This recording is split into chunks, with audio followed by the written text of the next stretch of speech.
Nós somos acadêmicas do curso de Fisioterapia do terceiro semestre e vamos apresentar as provas de funções dos músculos do quadril. O primeiro teste realizado é um teste geral para os músculos flexores de quadril. O paciente realizará o movimento sozinho para verificar se ele consegue, e em seguida será aplicada uma pequena resistência contra o movimento e, por último, uma resistência maior. No segundo teste realizado, o paciente é posicionado já com o joelho fletido e o avaliador apoiará a mão no ombro do paciente para dar sustentação e aplicará uma resistência no joelho, no sentido de estender a perna, e o paciente deve segurar o movimento. Para os testes específicos dos músculos do quadril, começaremos pelo músculo ilho-psoas, que é a junção do músculo psoas maior com o músculo ilíaco. Neste teste, o paciente será posicionado em decúbito dorsal e o examinador estabilizará a crista ilíaca do lado oposto ao que está sendo testado. O paciente, então, fará uma flexão do quadril em posição de abdução e rotação lateral discretas. O examinador aplicará uma pressão contra o lado medial do membro inferior, na direção da extensão do membro e de uma discreta abdução.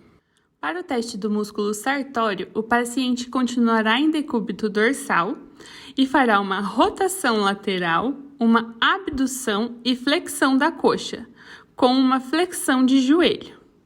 Nesse caso, o examinador aplicará uma pressão contra a superfície lateral da parte inferior da coxa, na direção da extensão, adução e rotação medial do quadril, e contra a perna, na direção da extensão do joelho.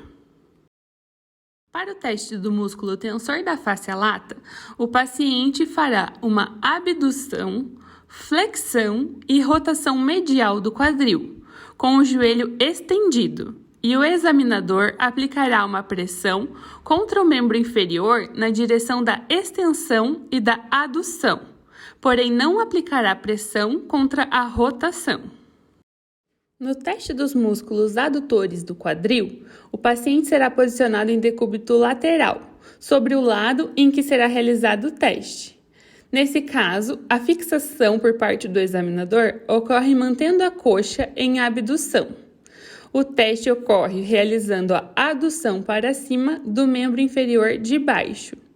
E a pressão ocorre contra a face medial da extremidade distal da coxa, na direção da abdução, para baixo em direção à mesa. O músculo glúteo mínimo é testado com o paciente em decúbito lateral e com estabilização da pelve por parte do examinador. O teste ocorre, então, com uma abdução do quadril na posição neutra entre a flexão e a extensão e neutra também em relação à rotação. O examinador, então, aplica uma pressão contra o membro inferior na direção da adução e de discreta extensão. O músculo glúteo médio é testado também com o paciente em decúbito lateral, no qual o paciente realiza uma abdução do quadril com extensão e rotação lateral discretas, mantendo o joelho estendido. A pressão aplicada pelo examinador ocorre contra o membro inferior, próximo do tornozelo, na direção da adução e de uma discreta flexão.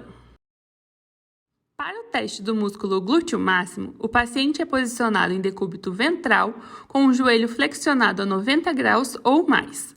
A fixação por parte do examinador ocorre posteriormente nos músculos das costas. O teste, então, ocorre realizando uma extensão do quadril com o joelho flexionado. E a pressão aplicada é contra a parte inferior da região posterior da coxa, na direção da flexão do quadril. Os músculos rotadores mediais do quadril são testados com o paciente sentado sobre a mesa e os joelhos flexionados sobre a lateral.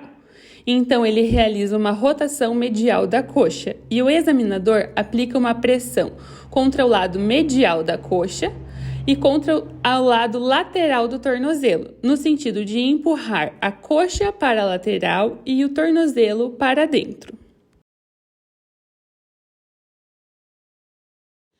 Já para os rotadores laterais do quadril, o paciente permanece sentado e com os joelhos flexionados e realiza uma rotação lateral da coxa.